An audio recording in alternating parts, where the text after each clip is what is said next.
চুপ দেখে বুঝতে পারছেন দুপুরবেলা কী হয়েছে আজকে। মানে ব্লগ তো কোনো কিছু দিচ্ছি না তো। আর বোন যেহেতু আজকে সানডে অফ ছিল ওর, আমি বলেছি যে আজকে অফ যখন আছে তুমি আজকে আমাদের এখানে চলে আসো। তো বোন এসছে, তো বোন আসার কারণে আমার মশাতো ভাই ও মানে শিলচর শিফট হয়েছে। তো ওকে বলেছিলাম যে কালকে রাত্রে এসেছিলো, তো বলেছিলাম যে আমাদের এখানে থাকার জন্য, তো বললো না মিষ্টি ভাই আমার কাজ আছে আমি আসতে পারবো না। তো বললাম ঠিক আছে। তো আজকে ওকে ইনভাইট করলাম, মানে আমার হাজব্যান্ড ইনভাইট করলো ওকে যে আজকে এসে খাওয়ার জন্য। তো ওর ফ্রেন্ড আসবে।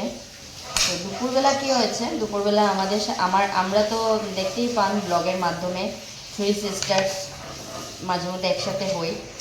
তো ছোটো বোন এসেছিল, ও এসে ওর একটু কাজ ছিল, এসে আমাদের সাথে মিট করে চলে গেছে। ও একটা জায়গায় যাওয়ার আছে, চলে গেছে।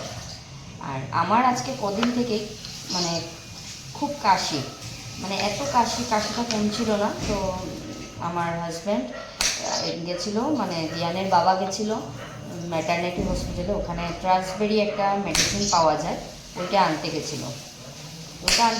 তখন কি হয়েছে, আমার ট্রান্সবেরি মেডিসিনটা পাইনি, তো তারই সাপ্লিমেন্ট অন্য একটা মেডিসিন, জানেন নামটা বলতে পারবো না। তো নামটা বলতে পারবো না, বোন চলে এসছে, তো নামটা বলতে পারবো না, নামটা বলতে পারবো না। তো ওটা নিয়ে এসছে। আর মা এসেছিলো, মা বলেছে যে কফ সিরাপটা যে নিয়ে এসছে, আমি কফ সিরাপটা যেটা নিয়ে এসছে, তো ওইটা মানে ইয়ে করার জন্য 5 ml খাওয়ার জন্য।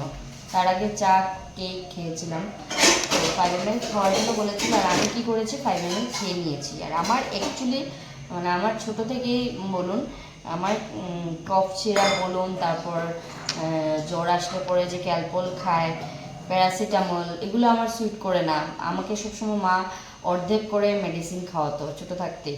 আর 5 ml মেডিসিন আমি খেয়ে নিয়েছিলাম।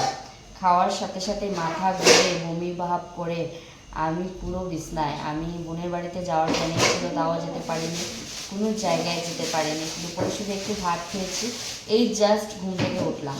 তো ব্লগটা এখন স্টার্ট করার কারণ হচ্ছে যে বেশি লম্বা ব্লগ হবে না, ছোট্টই ব্লগ হবে। আজকে ভাই যেহেতু ভাইকে ইনভাইট করেছে, ভাইয়ের ফ্রেন্ডকেও ইনভাইট করেছে। তো বোন দুপুরে চিকেন রান্না করেছে আর চিংড়ি মাছ রান্না করেছে, পরে আপনাদেরকে দেখাবো ভিডিওতে। আর এখন ফ্রাইড রাইস রেডি হচ্ছে। আর এখন ছোটো বোনও চলে এসছে, এই যে হাই এভরিওয়ান। তো ছোটো বোনও চলে এসছে। ও বলেছিলাম আজকে আসার জন্য, ওর টাইম ছিল না, আর আজকে ডিউটি অফ আছে ওর।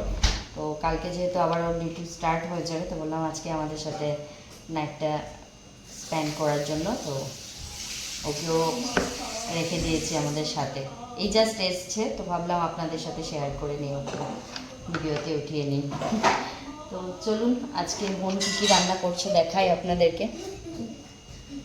রেডি আছে রান্না করা চিংড়ি মাছ, চাটনি, সব কিছু রেডি হয়ে গেছে। তো তার সাথে সাথে কাঁঠালও এসছে, কাঁঠাল কাটছিলাম, বোন নিয়ে এসছে। আর এখানে আমার কিছু জিনিসও চলে এসছে, যা দিয়ানের বাবাকে বলেছিলাম। আমার ফেস ওয়াশ, লিপ গ্লস আর একটা নেল পলিশের ট্রান্সপারেন্ট লাগে, তো নিয়ে এসছে আমার জন্য। আর তার সাথে আইকনিকের একটা কাজল ঘরে ছিল, তারপর আরেকটা আমি নিয়ে এসেছি, বলেছিলাম নিয়ে আসার জন্য। তো এখানে আমরা 3 বোন বসে বসে আড্ডা মারছিলাম, গল্প করছিলাম। তার সাথে সাথে ভাবলাম যে এটাও একটু ভিডিওতে নিয়ে নিই। সবাই মোবাইলেই ব্যস্ত, আর টিভিও দেখছিলাম তার সাথে সাথে। গল্প করতে করতে তারপর চলে গেলাম আবার রান্না করে। বেগুন ভাজাগুলো আমি করছিলাম, বোন অন্য কিছু করেছে, তো আমি বললাম যে দাও আমি বেগুন ভাজাটা অ্যাটলিস্ট করি। অ্যাকচুয়ালি বোন আমাকে কিছু করতে দেয় না, ও সবসময় বলবে আচ্ছা ঠিক আছে তুমি তো করো, আমি করি, কিছু হবে না। তো রেডি আমাদের এখানে ডিনার, এখন ডিনার সার্ভ করা হয়ে গেছে। তো চলুন আজকে ব্লগটা এতটুকুই, আশা করছি আপনাদের ভালো লাগবে। তো আমাদের গেস্টও চলে গেছে, তো ভিডিও আর করা হলো না, কারণ সবাই তো আর পছন্দ করে না। মানে ইউজ টু ক্যামেরা হয়ও না সবাই, তার জন্য আর করলাম না। আর এখন আমি আর বোন, এখানে আমার হাজব্যান্ড, আমরা বসে গেছি ডিনার করতে। তো চলুন, এই হলো আজকের বিকেলের ব্লগ। কি করলাম কি না সন্ধ্যে থেকে একটু একটু করে শেয়ার করলাম আপনাদের সাথে। চলুন, tata, bye bye, good night. Good night বলো।